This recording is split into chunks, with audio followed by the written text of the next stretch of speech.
What I would like us to see is the ancients never talked about the moon as a masculine figure. It was always Venus. I mean, it's a female figure. You know, the question to be asked is, how does Shiva have a moon on his head? I mean, is it a him or a her, or is it like the form? Genderless. Is it a form, a force? If you would go to a museum, probably in London or in Scotland, or you have a small artifact and there'll be a whole museum built around it. Here we have I love you and Raja loves Leela and written on it on monuments which should have been safeguarded and which shouldn't be even people to touch and to feel. When we show the sign V today, it's victory, right? This symbol is also feminine. So when we say victory, it's Venus. So wow. Hey guys, this is a sequel episode with Dr. Ajay Prabhakar, one of India's most renowned archaeologists. In the last episode, he spoke about his time in Africa, his time traveling the globe.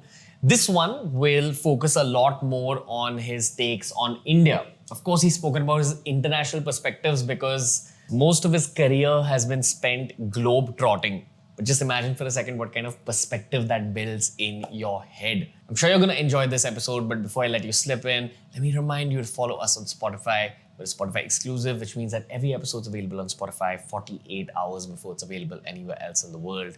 This is Dr. Ajay Prabhakar returning on TRS for part 2 of this archaeology special.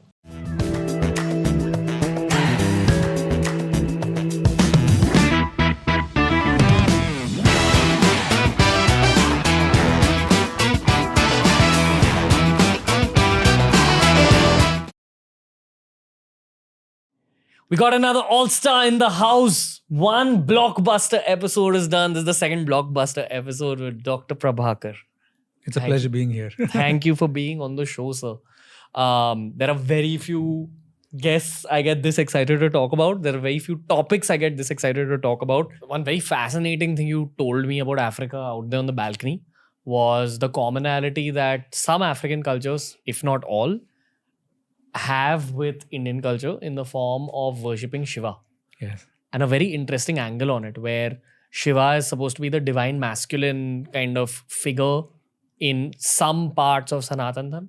And he's supposed to be Ardhanareshwar, which is half man, half woman, where Shiva and Parvati combine and create a powerful form. But in Africa, Shiva is in the form of a woman. What is happening here? What is this? I would love rather if you could look at Mamiwata. Okay. It's called Mamiwata. That's the name? Yes. Mamiwata is a spirit, a water spirit.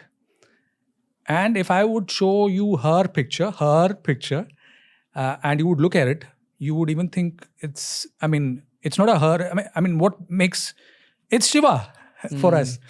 Why do you say that? Just describe what Yes. it So is. Mamiwata basically, if you would see, has a python or a snake around her neck, just like how Shiva has, wears in various different depictions. She wears tiger skin, which is part, has hair which is like twirled and not really combed or kept well. He or she is like she in this case, Mamiwata, is just her.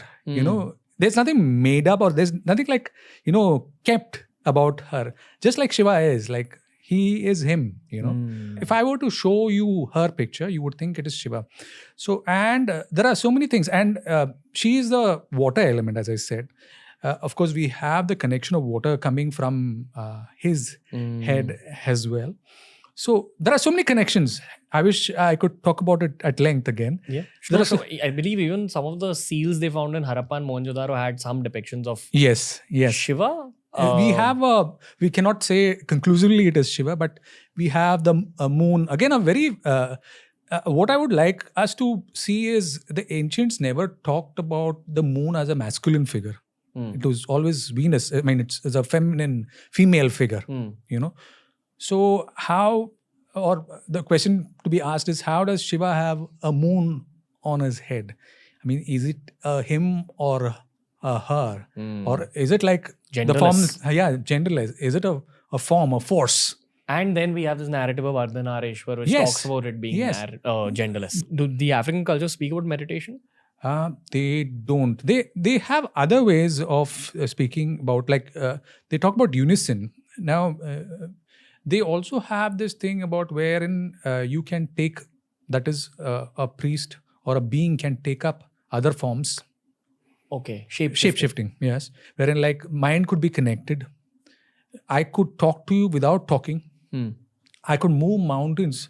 Just like now, this is also a theory which comes up in Egypt, wherein like you could move mountains in the way of, with your thoughts. That's how the pyramids got made? It's a question. It's a question. Because no one knows how the pyramids yes, got made. We have the ramp theory. I mean, we have the scientific ramp theory wherein like you build a ramp and do it. But you cannot, I mean, no one, you could say what you want to say, but not going into pseudoscience again, but still there's a possibility, So was the human mind more capable than what it is today? Have we been numbed by various different things? By toothpaste and plastic. It's possible. or it could be anything. No, that's what they say about toothpaste. It's got fluoride, which crusts all over your pineal gland. It's a conspiracy theory. We have the same thing about the media today. Like if a child like watches too much of television, or if a teenager uses too much short form content, or video games, if the mind is constantly, there's this numbing aspect. So has it, are our minds numb to many things which we knew before and we don't know now? Because even experiences today, as we go out and experience nature, you feel even the ordinary water which you could even have here in a tap, and when you experience the water which is falling from a mountain, gushing through your hand, the impact and the force is very different. Have you lost touch with such elements is very important. On the last episode, so you spoke about actually going inside the pyramids, studying the pyramids. Was there any part of the pyramids or anything that came up in your studies that reminded you of India? You were like, oh, this is from my culture. Again, we talked about the pyramids being triangular. Yeah. If you would see today, and we talk about the Sanatana Dharma or the Hindu culture, or I would call it a culture, not a religion. So if you would see the temples of today, ancient, even in our scriptures, they call it as a Vimana. And they are also triangular. Aren't Vimanas aeroplanes? Absolutely. Okay. So now, for what reasons? Again, I leave that open for debate. The Gopuras or the Vimanas, as they call it, they also have or use the term Garbhagriha, this holy womb. Where holy womb. Yes, I mean Garbha and Griha. Translation can vary in different languages, but again, the sacrosanct womb. So when we are talking about that, does that mean a part of the pyramid or the part of the temple which contains the most energy or something like that? Yes. Okay. So it could happen. Now there have been many studies, even in the US, wherein we have had things which are kept in the center of the pyramid. It doesn't decay. Okay. It stays on for a longer period of time. Like food. Yes. Okay. So there have been, of course, it's not conclusive, it's not done and finished. But there have been studies wherein like whatever is kept in the center of the pyramid, the shaped triangle, it stays for a longer period of time. It doesn't decay easy.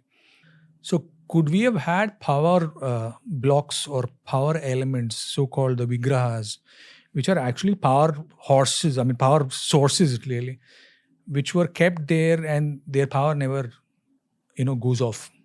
What's the craziest temple you've come across in India where you're just like, oh my God, what is this place? I think all temples are like amazing, like whether it is in terms of architecture, there are some things I tried at home as well, because I'm a person who is fascinated by sculpting. Sculptures fascinate me because the kind of work, the patience, it's amazing. So some of this I try to mimic back at home. So we have had some things which I've created in my own place with all the effort. I try to create it back home. I'm just trying to prove that it is so amazing. It blows my mind. And I always wanted to get that feeling and sensation when I, wake up in the morning. that this is amazing. Like, how could a human do it? Like, so whether it's the definiteness of the skin, the texture of the skin, to the pose, to the face, the expression of the face, the eyes, whether it is the message. What do you mean the message? There are different messages which are depicted in all temples. Okay. You know, whether it is guardians of the temple, to like who they are guarding, to what are the story of the person who's inside, you know, around the temple. What makes him so special? What gives him that grandiose? When you go to a temple, it's just not the climbing up the stairs, ringing the bell, and prostrating and coming back. That's not the idea. It's also, that was not intended to be the idea. The idea was to relive the heroism or heroinism of the person who's there.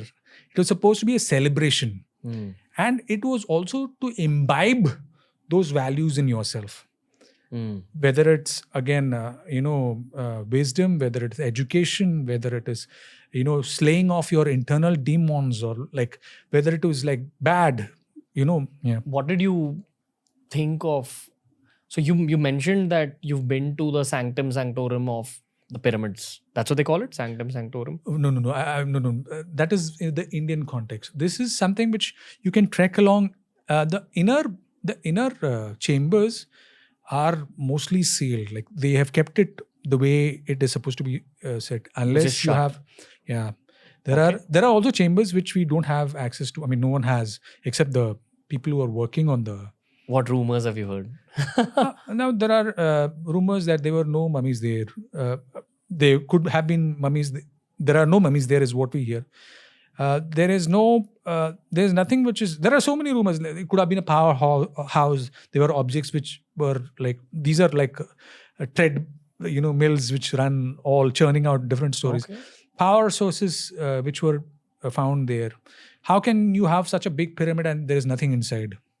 What are some crazy places you've seen in India, like on your archaeological adventures? On the last podcast, we spoke about signs and how possibly places that contain treasure also contain booby traps, like a very Indiana Jones Kind of a style places that you have encountered in Africa. Yeah. Have you also traveled in China? Yes. Okay, that's a whole, we're going to get there after this. Yes. But are there Indian versions of that? Like, caves where treasures just hidden in, which are not supposed to be explored? Yes, the temples. Okay, it's the temples only. Yeah, temples again. Okay. So these are treasure troves, I would say, of, mythological information. I would call them information rather than lore. Information which is there. Apart from that, they also had material wealth collected over decades by, patrons of the temple, who were generally like maybe kings, maybe rulers, maybe. So they used to keep it there because of it was also devotion, dedication, and also safeguard, the treasure, because again, that would probably the last point to fall, A temple. A temple. Because the village or town is built around the temple, so there's that much to guard Absolutely. it. Wow.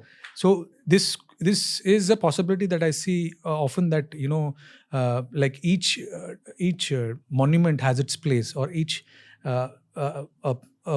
building has its place. So this would be something in the center of the town. Accessibility is also one thing. Security is also another thing. So yes, we've had this kind of a thing replicated in many places. Do you think even in the modern day, there's a lot of treasure hidden in India, like in plain sight, where we don't even know that, this ground I'm walking on is actually hiding hordes of gold? Yes. There are so many archaeological sites today which, and I feel sorry again, because if you would go to a museum, probably in London or in Scotland or in places like that, like you have a small, artifact, and there'll be a whole museum built around it.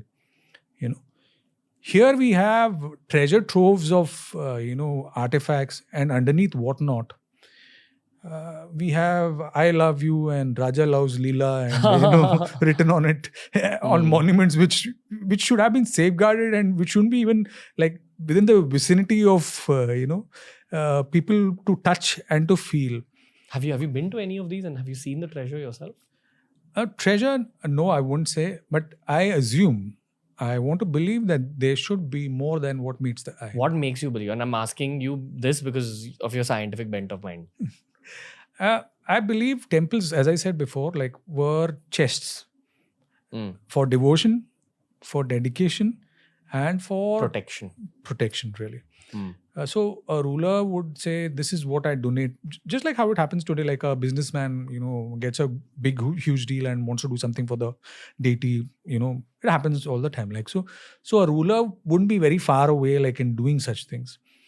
So, and the most important thing is the deity himself or herself. He or she would also have elements. I mean, I'm talking about material wealth really now. Would also be old, would also be like carved in a particular way, and I mean he or she is a treasure to by herself, or himself, because it might contain maybe diamonds inside or possibility. Wow. Okay. So all these invasions we saw over the years, did they kind of steal deities and all for this reason, that they figured that? Of course, it's also like beyond the material wealth, what human beings aspire or move towards is power and loads of power.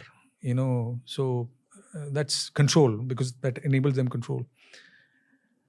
Alexander, whether we see, different people coming from different points in time, they always wanted this because they had everything else. Genghis Khan, or we had different people coming on to different continents looking for the same thing, So this is what something, whether emperors or whether, invaders, or whether people who wanted power, were lusty or full of lust for power, were always after, to get a piece of that action, really, to get a piece of that power, which will make them immortal.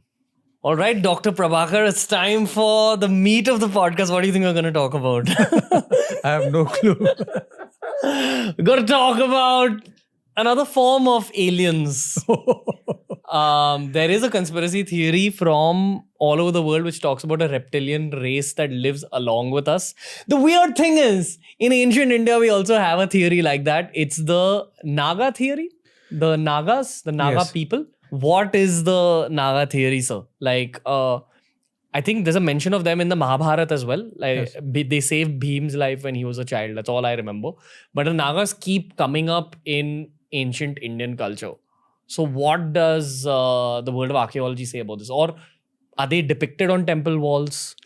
Yes. When you see the depiction of a snake, and if you would see most of the temples, we have one way or the other the depiction of snakes everywhere. So we have to understand that it's an ideology which is behind it.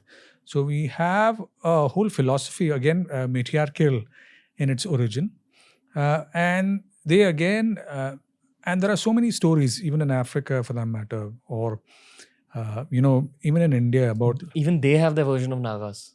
Yes. Okay. Because it's something which permeates, or which really percolates through the domain, coming on to, India and then going on to China. So this is a tribe which was very strongly intertwined with nature, that's for sure. They also understood the cycle of life. They also understood the cycle of mind. Okay. How it grows as a human being, how, and it is depicted in different phases. So they understood different philosophy. It was a very deep, it had a very deeper base, if you could call it that. And it also gave power to women, as I said before. So whether it is decision making or whether it's property, most of it or many of it, which you would still see in societies in Kerala, Karnataka, many places. So again, like you would see vibrations, and going across to China, where, if you would see some feats which are done by women, you would see, is this a woman really so strong? Like here, we have a depiction, again, it's a societal depiction of a woman being coy, not very strong physically. Is this really a woman, as in even physically strong? Like, apart from the mental aspect of it, the physically strong aspect of it. This is something which is like highlighted, and it reverberates again and again. But do you think that it was actually maybe dinosaurs that evolved into like this slightly advanced race? Again, the reptilian part of it, crocodiles also are, again, we have a thing with crocodiles, whether it's, Vishnu saving the elephant from the crocodile, or even there are different tales about crocodiles which keep propping up here and there. Now it could be just one of stories, but it could also be saying a story about something else. Now crocodiles, among, again, scientifically looking at it, it's one of the older beings. It's the only dinosaur that still exists. Put it straight. So again, if you're looking at it that way, so now the reptiles, like they are all coming together in this. They are echoed more in this tribe. So could it have been that it is carrying a message from before of something which existed and which doesn't exist now? What do the stories say? I think you said something on the balcony that there are legends that they were kind of driven away, or they left human culture, or something like that. Yes. Now, stories which have a very strong matriarchal or a maternal influence. Now, I would touch a little with, I go on to Christianity a little bit, wherein the stories of Mary Magdalene were, you might say, maybe it never existed. Maybe it's not the truth. But Mary Magdalene, though we give her importance, the importance is just like, Jesus is, a person who Jesus knew. Like, but her place in the different Bibles available, she had more power to it. She had more influence. She was a healer. She was a seeker. So, wherein she is labeled a prostitute and shelved, so that the primary hero still remains.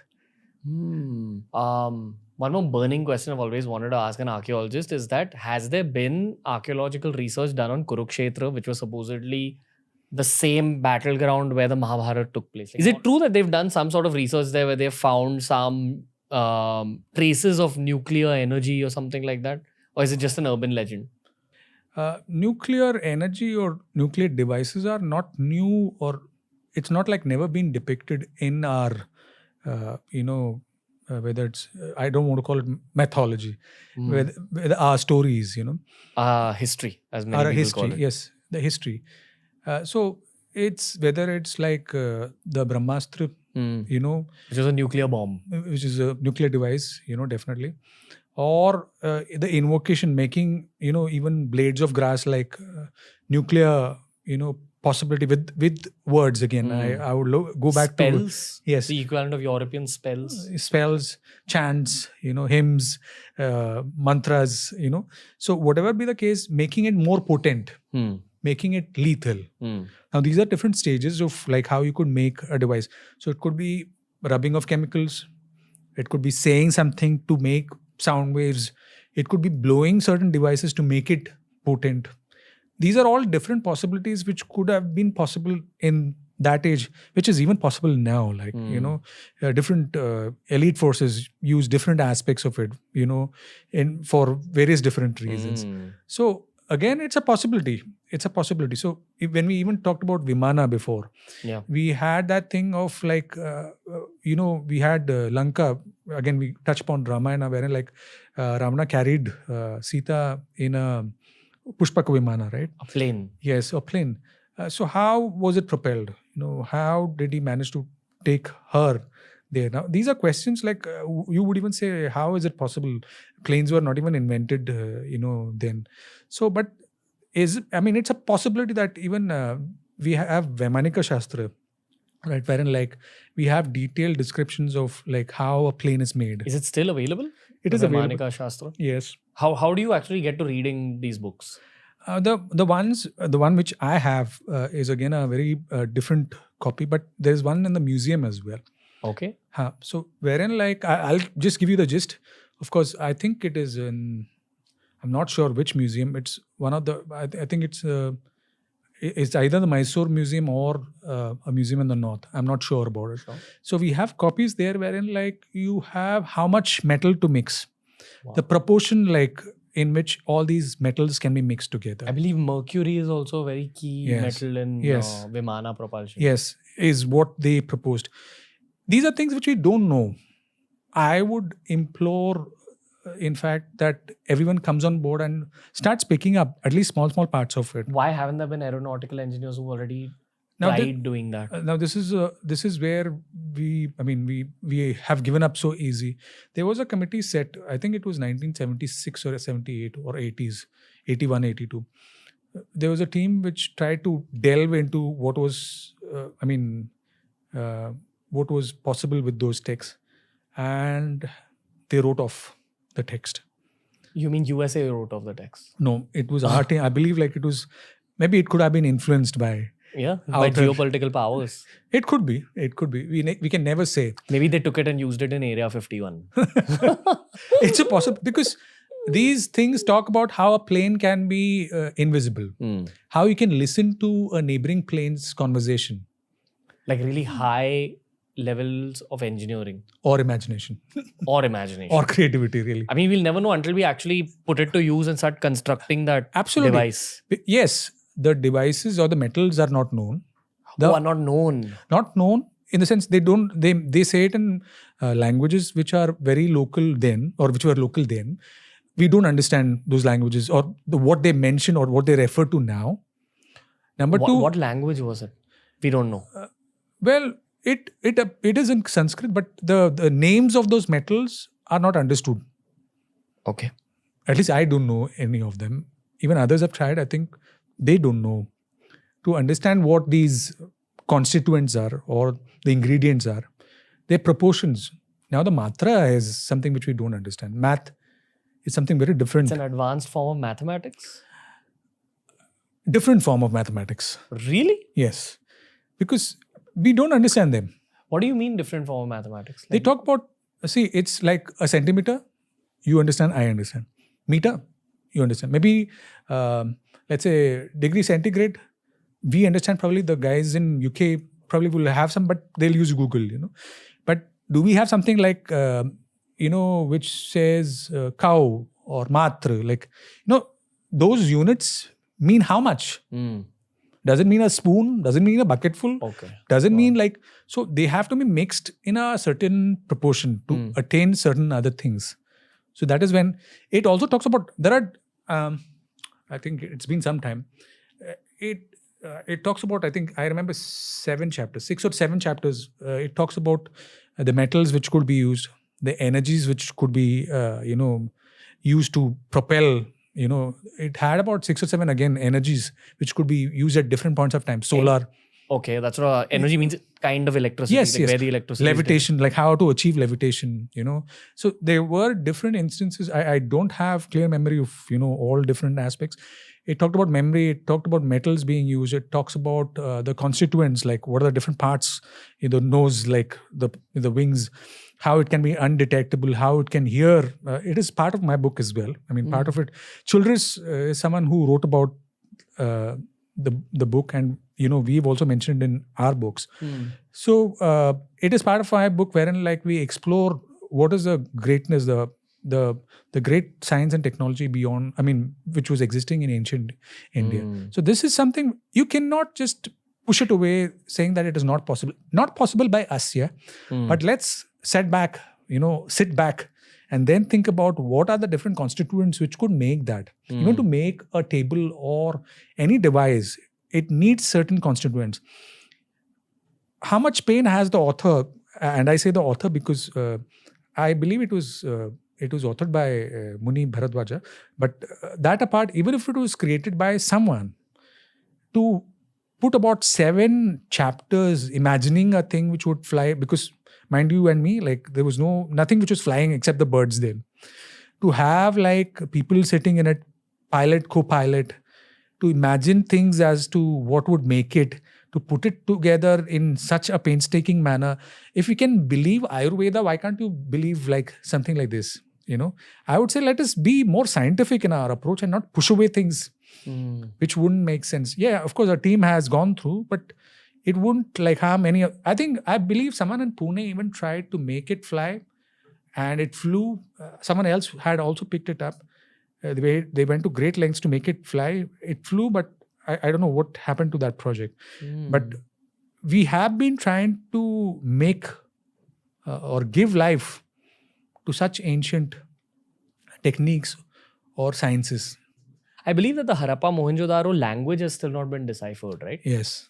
hieroglyphic. At least it wasn't deciphered in 2005 when I was studying about it. And Yes, it's been 17 years. Even now, like, see, that's the span of time. Before like, I would just go off, into the books of history. I think what they've started to figure now is that those weren't the only two early centers, and that Indus Valley civilization was actually spread over the Gangetic plains as well, as in where the Ganga exists and beyond. But we've not been able to, of course, with AI coming in, there's a lot of help which will be coming in. Reinforcement is on its way. Okay. So at least them, they would be helpful in, gathering. There have been specific programs, in fact, which are tackling this. Like the cracking that language. Yes. What do you think will get unlocked when we crack that language? Definitely a whole sea, if not a whole ocean of, treasure troves in sense of knowledge. Okay. Also, how people thought, how people did, how people were in terms of, like, we talk even today about, the how glorified, Greek culture, wherein they even had toilet water running. But we had those things even here, So there were many things which were glorious during it. Is like really the golden or the platinum age of civilizations, like, if you could have it. So some of those things will be at least revealed, and it will be out in the world, so that any scientific person who comes in will have a open mind to at least start with a good start, rather than just saying, oh, this is another, tribal way of doing things. Maybe we'll end this particular episode with the subject of Prakrit, which we just touched upon in the last episode. What is Prakrit? Have they deciphered that language entirely? Again, this is also in the realms of mystery. Like, really? Yes. Okay. So, but what comes in Prakrit is basically also like... in context of the view of Prakrit is possibly the predecessor of Sanskrit? Or a parallel, maybe an elder brother of Tamil. Of Tamil? Of Tamil, maybe in the same family, probably. Okay. One of the older languages, definitely. Where does the Tamil culture stand in the middle of all this? Because I know that it's actually deeply ancient, but unfortunately, only folks from Tamil Nadu know about Tamil culture in detail. It's rich. It's heady. Why I say it is there is so much to learn, because it's a language which is also, of course, languages have also evolved over time. But it has many things in Prakrit as well. I got many other things in Malayalam. Like I got Malayalam as a case study because that's one language which I understood and I know how to go about it. So in Malayalam itself, which is a much younger, or so we believe, branch of languages, there are so many beautiful things which can be connected to languages in Africa. Really? Yes. Like what? Linguistics is one aspect of it which compares languages. This is also where the AI part came in, wherein we used to use algorithms to understand like what the image is and how it relates to another symbol or sign in another language. So there were so many crossovers, if you would see the sounds. So many of them, or most of them, were iconographic in the sense like they started with pictures, pictorial languages. So if you have ka, so you could have a crow, just an example, and then that later becomes a L kind of a thing or a U kind of a thing. So similarly, again, just because it crosses my mind, the V, letter V, what do we understand of it? Since it's so much about our segment, I'll just leave that to the viewer to guess for another 3-4 seconds. But when we show the sign V today, it's victory, right? This symbol is also feminine.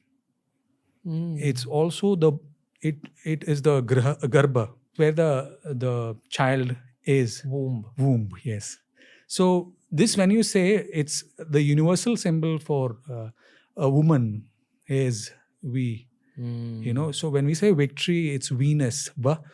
So wow. So the Venus or the victory is the victory, which was, this symbol could have long been used for various different reasons, but in the V language, Va is still there. Oh, what's the male equivalent of? is the pointed. Like upside down. An upside down V. Yes, it's a projection. And A? Possibly. It has many interpretations, in English at least. But it was used, even in our language, like wa is, like this. It goes down and comes up. It's a womb. Whoa. Yes. And we also is like, I would like to go again into depths. No, go for it. Go for it. This is not the end of the show. Go for it. So again, in various structures, we has been used to symbolize the unification, or even older structures wherein symbolism is like key. These forces have been used, to showcase the unity, the balance. Again, pointing towards matriarchy. And patriarchy together. The forces, the joining forces, it's not only about one side, it's the balance. What I'm trying to say, and even in the previous segments I said, was it's just not one side. It has to be a balance. Now what we are shifting towards patriarchal should have been a balance of patriarchal and matriarchal. That is, whether it's signs and symbols, whether it's thoughts, whether it's emotions, whether it's the way we do things, whether it's construction, the arch. Whether it's your own human psychology. Absolutely. Our interface, our thoughts. Have to have masculine and feminine energy both. For a complete, holistic human being. Dr. Prabhakar, there's still a lot more to unpack, and if we don't stop this episode, it's just going to go on and we're going to miss out on the fantastic dal bati that's waiting for us. Thank you. So, thank you for having me, really. It was fun. It was so much of joy, talking with you. I felt I was just, going on talking with our friends out there and you. I mean, I had so much fun. Same, sir. Likewise. It's always great to unpack information from someone who's accumulated it over the years. And I think the Indian internet is just starting to discover you. There's a lot more to come. And what we'll do now is we'll link your handles down below, your website down below. For more, I highly recommend the audience go check it out. Thank you. Sir, we're going to have you back on the show speaking about Africa, speaking about shamans, speaking about North America. Sure. And all your adventures and all those Indiana Jones style places that you've seen in your life. Sure. Thank you, sir. Thank you so much. This was fun. Hey guys, so that was the episode for today. Archaeology, history, fragmented history. These are topics that I wish to talk about a lot more on the show. So please let us know your guest recommendations in the comment sections on our social media. We're always on the lookout for new guests for TRS. Please send in your recommendations and remember to follow us on Spotify. Every episode's available on Spotify 48 hours before it's available anywhere else in the world.